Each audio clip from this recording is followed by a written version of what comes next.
Enw fi ydi Rhodri Dafydd, dwi'n uwchreolwr gwarchodfeydd ar Morfa Harlech a Morfa Dyffryn sydd yn warchodfeydd natur cenedlaethol. Mae'r ddau yn warchodfeydd sydd yn systema mawr o dwyni tywod ar arfordir Gorllewin Meirionnydd yng Ngogledd Cymru. Mae gweithio ar y twyni yn amlwg yn gweithio ar linell newidiol iawn rhwng yr tir a'r môr ac o'r herwydd dwi'n ffodus iawn felly gael mwynhau y ddau fath o gynefin.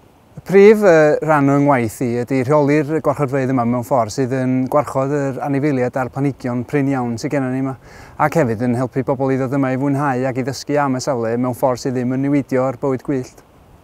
Da ni'n gweithio i drio gwarchod be amrywiaeth unigryw yr cynefinoedd pwysig iawn yma. Mae'r ddau safle yn safleoedd o ddiddordeb gwyddonol arbennig ac yn ardaloedd cadwraeth arbennig o bwysigrwydd mawr iawn.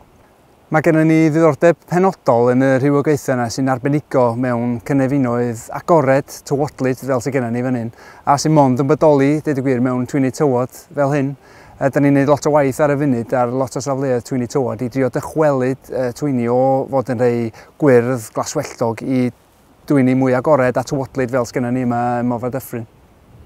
Rhai o'r sialensau sgennym ni yma ydy dysgu mwy am yr berthynas gymleth, deud y gwir, sydd gennym ni rhwng yr hinsawdd, yr môr a'r tir ac edrych ar ôl rhywogaethau prin iawn o yn bennaf pryfetach a pethau fel mwsogla a planhigion prin sydd yn wynebu llawer o fygythiadau o newid hinsawdd, codiad yn lefel y môr, lot mwy o neitradau yn yr amgylchedd yn cwmpas ni, rhywogaethau ymledol sy'n dod i mewn ac yn cymryd drosodd y cynefinoedd ac i ddweud y gwir mwy a mwy o bwysau gan bobl sydd yn gallu niweidio'r cynefinoedd prin mae sgennym ni yma.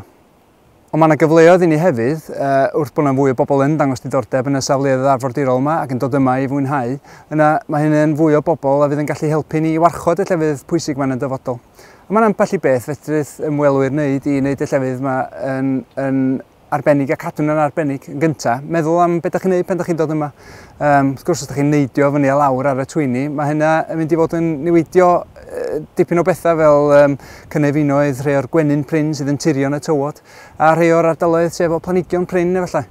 Mae'n bwysig cadw cŵn dan reolaeth bob amser achos mae gennym ni rywfaint o adar sy'n nythu yn enwedig ar y glannau ac wrth gwrs os ydych chi'n yn ystod y tymor nythu mae'n bwysig cadw cŵn dan reolaeth ac yn benna hefyd peidio gollwng sbwriel. Da ni'n cael lot o sbwriel ar hyd y traethau, lot yn ymwneud o'r môr ond lot hefyd gan ymwelwyr. So bosib ymuno ni tra da ni yn mynd ati i llnau y traethau ac helpu gadw'r glannau am arbennig. Ac edrych i ddysgu mwy am y safle drwy fynd ar wefan Cyfoeth Naturiol Cymru.